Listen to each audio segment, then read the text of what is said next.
Je vous remercie de l'intérêt que vous accordez et que vous avez accordé donc à la présentation du rapport d'audit suite au déversement des déchets toxiques du Provo-Kuala donc dans notre pays en 2006.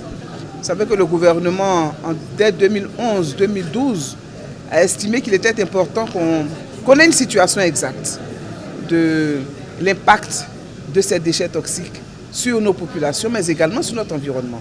Et c'est ainsi que, sur instruction du président de la République, cet audit a été donc demandé à l'ONU Environnement. Nous avons donc pendant 4 ans attendu, mais participé et suivi, en tout cas avec beaucoup d'intérêt, les travaux réalisés par ces experts. Et hier, donc, l'ONU Environnement a remis à M. le Premier ministre les résultats de cet audit. Et ces résultats sont très rassurants pour les populations de Côte d'Ivoire et pour le gouvernement qui s'en félicite. Nous pouvons considérer, comme l'a dit d'ailleurs le secrétaire exécutif adjoint du Programme des Nations Unies pour l'environnement, que ce dossier, donc, quant à l'impact du déversement des déchets toxiques en Côte d'Ivoire, peut être considéré et doit être considéré comme un dossier clos. Mais ce qui est intéressant dans le travail qui a été réalisé par ces experts, c'est qu'ils ont, au cours donc, de leurs activités, identifié, si vous voulez, un certain nombre de sites qui méritent d'être particulièrement surveillés par le gouvernement. Et donc, il s'agit donc de 3 sites. La décharge publique d'Akwedo, vous savez, qui était déjà donc, parmi les priorités du gouvernement, sans avoir attendu les résultats de cet audit. La commune de Koumassi, qui également fait partie d'activités, d'initiatives prioritaires de la part du gouvernement. Et le site de Rimakoudjé, donc à Beauville, qui est également dans un processus, n'est-ce pas, de traitement par le ministère en charge de l'environnement et par le SIAPOL. Donc ces résultats qu'ils ont obtenus n'ont absolument rien à voir avec le déversement des déchets toxiques. Les substances qui ont été identifiées donc, dans ces sites à surveiller également n'ont rien à voir avec ce qui peut être considéré comme étant des substances dues au déversement des déchets toxiques. C'est une nouvelle également rassurante. Et là où je voudrais vous dire aussi que nous sommes dans une approche donc responsable, c'est que le gouvernement avait déjà entrepris des initiatives en ce qui concerne Akwedo, pour la fermeture du site d'Akwedo, qui sera fermé cette année, on le sait, avec l'ouverture du prochain centre d'enfouissement technique, dont le processus est déjà en cours. Les travaux démarreront dans les jours à venir et le premier casier sera disponible donc dans le mois de juillet 2018.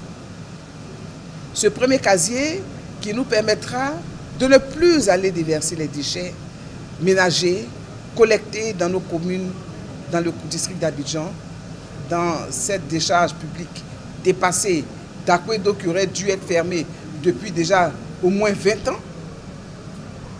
Et donc les déchets ménagers d'Abidjan seront transférés désormais vers ce premier casier en attendant que les autres casiers donc, ne soient totalement achevés. Akwedo sera ensuite fermé, traité, dépollué et un projet écologique pourra être réalisé sur ces sites. C'est une instruction du président de la République. Ce qui naturellement vient nous conforter suite donc à l'annonce des résultats de l'audit réalisé par l'ONU Environnement. En ce qui concerne Erimakoudjé, c'est du maïs donc, dans le cadre de compostage qui avait été stocké sur ce site-là. Et donc déjà le SIAPOL avait, à l'issue de la surveillance donc, effectuée par ses services, identifié ce site comme étant un site qu'il fallait donc surveiller, traiter. Un processus est en cours et bientôt l'activité donc de traitement de ce site sera totalement achevée. Donc c'est aussi un processus qui est pratiquement terminé. en ce qui concerne la commune de Koumassi, deux problèmes se posent à nous. L'un qui est lié donc à la présence d'une zone industrielle, donc l'encadrement donc de l'activité de gestion des déchets issus de ces entreprises se fait par le CIAPOL. Un mécanisme également est en cours en liaison avec le ministère de l'Industrie. Et là où je pense que nous sommes pratiquement assez bien avancés. L'autre problème au niveau de Koumassi, c'est la question de l'assainissement de Koumassi qui s'inscrit dans le cadre global donc, du programme d'amélioration du système d'assainissement d'Abidjan. Et cela aussi, vous le suivez à travers les activités du ministère de la Construction et de l'Urbanisme, est pris en main par le ministre de l'Urbanisme.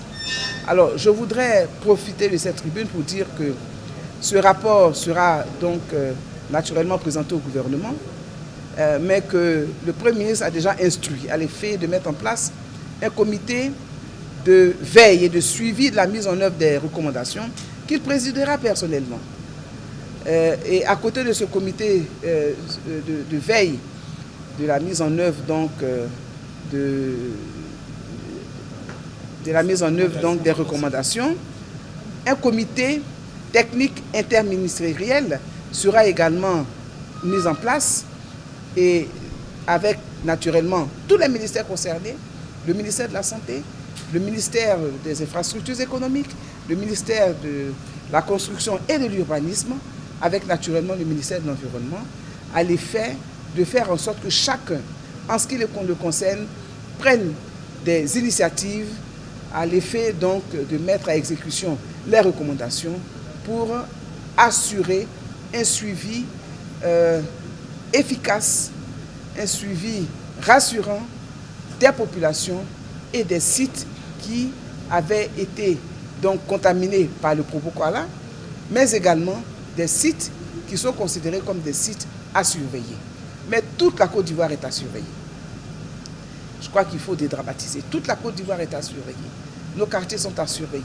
C'est la raison pour laquelle chaque jour, nous n'arrêtons pas de sensibiliser les populations au changement de comportement. Tout acte posé peut être néfaste pour la santé des populations ainsi que pour la protection de notre environnement. La Côte d'Ivoire est à surveiller. C'est la raison pour laquelle nous nous réjouissons en tout cas de notre participation à cette COP de Bamako qui nous permettra d'apporter en tout cas notre expérience, de mettre notre engagement à disposition pour améliorer la veille de nos frontières, pour améliorer la veille donc, de la circulation de tous ces déchets, pour empêcher que ces déchets ne viennent à nouveau donc polluer et détruire notre santé ainsi que notre environnement, pour faire en sorte que les bonnes pratiques soient respectées par les populations elles-mêmes, mais également par le secteur privé, par les entreprises qui chaque jour produisent des déchets dans l'exercice de leurs fonctions.